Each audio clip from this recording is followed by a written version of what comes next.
ఉద్యోగాలు పదే పదే మీరు 2 లక్షల ఉద్యోగాలు ఇస్తారన్నారు. ఎక్కడ పోయినాయి మీ 2 లక్షల ఉద్యోగాలు? అసలు తెల్లారేయాలి కదా అధ్యక్ష. మీ ఉద్యోగాలు పోయిన దుఃఖంలో మీరున్నారేమో కానీ నిరుద్యోగ యువకులు ఆ దుఃఖంలో లేరు అధ్యక్ష. ఉద్యోగ అవకాశాలు కల్పించాలంటే దానికి ఒక ప్రాసెస్ ఉంటుంది అధ్యక్ష, ఒక విధానం ఉంటుంది. జస్ట్ లైక్ దట్ ఇట్లా చేయడానికి ఉండదు. గతంలో మీరు చేసినట్టు మేము చేయలేము.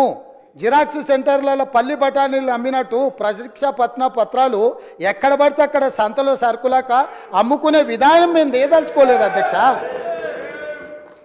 మా పేషీలలో ఉండేటోళ్ళు ఎవరు అట్లాంటి దాంట్లలో లేరు అధ్యక్ష. మా పేషీలలో ఉండే వాళ్ళ బంధువులు ఎవరు ఇట్లాంటి కుంభకోణాలలో లేరు అధ్యక్ష. మేము మీలాగా కాదు, మీరు మీలాగా మమ్మల్ని ఎందుకు అనుకుంటున్నారు? ఒక విధానం, ఆ విధానంలో మేము ప్రయత్నం చేస్తున్నాము. గతంలో మీరు నియమించిన వాళ్ళకి అర్హత లేదని హైకోర్టు చెప్పింది సభ్యులుగా. వాళ్ళని తొలగించమంటే రాజీనామా చేయమని అంటే వాళ్ళు విస్మించు కూర్చుంటే కొన్ని విధి విధానాల వల్ల వాళ్ళని తొలగించడానికి కొంత ఆలస్యమైంది. వాళ్ళ వెనకాల కూడా మరి మీరే ఉన్నారా అంటే నాకు తెలియదు, అది మీరు చెప్పాలి ఉన్నారో లేరో. ఏదేమైనా వాళ్ళని తొలగించడము, కొత్తగా నోటిఫికేషన్ ఇవ్వడం, కొత్తగా ఆహ్వానించడం, చైర్మన్గా అదేవిధంగా సభ్యులుగా నియమించడం, ఇదంతా కూడా ఒక ప్రాసెస్.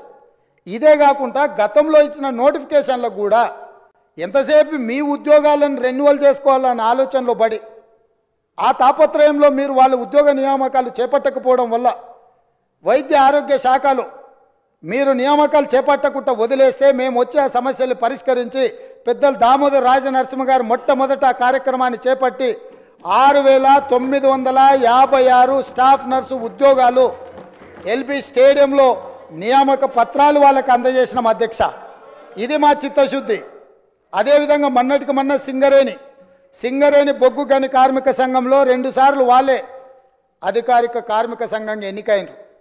కానీ ఏనాడు ఆ కార్మికుల బాగుల గురించి ఆలోచన చేయలే.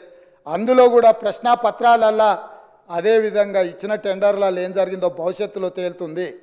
కారుణ్య నియామకాలు కూడా చేపట్టలే. వాళ్ళ ఇంట్లో మాత్రం 4 ఉద్యోగాలు కారుణ్య నియామకాలు చేపట్టారు. వాళ్ళు ఉద్యోగాలు ఉంటూనే ఉంటారు, రెన్యువల్స్ ఎక్స్పెక్ట్ చేస్తూనే ఉన్నారు. ఎంబడే మా బట్టి విక్రమార్క గారు ఆ కారుణ్య నియామకాల విషయంలో స్పష్టమైన నిర్ణయం తీసుకొని 441 కారుణ్య నియామకాలు మొన్నటికి మొన్న నక్లెస్ రోడ్లో అంబేద్కర్ సాక్షిగా ఉద్యోగ నియామకాలు చేపట్టిన అధ్యక్ష. అదేవిధంగా పోలీస్ డిపార్ట్మెంట్లో నియామకాలు చేపట్టాల్సిన చర్యలు వాళ్ళు చేపట్టకపోవడం వల్ల 15,000 పోలీసు ఉద్యోగ నియామకాలు వాళ్ళు ఇట్లనే అరిసి గోలబెట్టినా వీళ్ళు ఇట్లనే అరుచుకుంటూ కూర్చున్నా తొందరలోనే పోలీస్ శాఖలో 15,000 పోలీసు ఉద్యోగ నియామకాలు చేపట్టి మా చిత్తశుద్ధిని నిరూపించుకున్న బాధ్యత మా మంత్రివర్గం తీసుకున్నది. వాళ్ళు అరిసి గోలబెట్టిన చొక్కాలు చించుకున్న 15 రోజుల్లో వాళ్ళు అడ్డం పడ్డా సరే 15,000 నియామకాలు పోలీసులను చేపట్టి నిరుద్యోగ యువకులను ఆదుకునే బాధ్యత మేము తీసుకుంటాం అధ్యక్ష.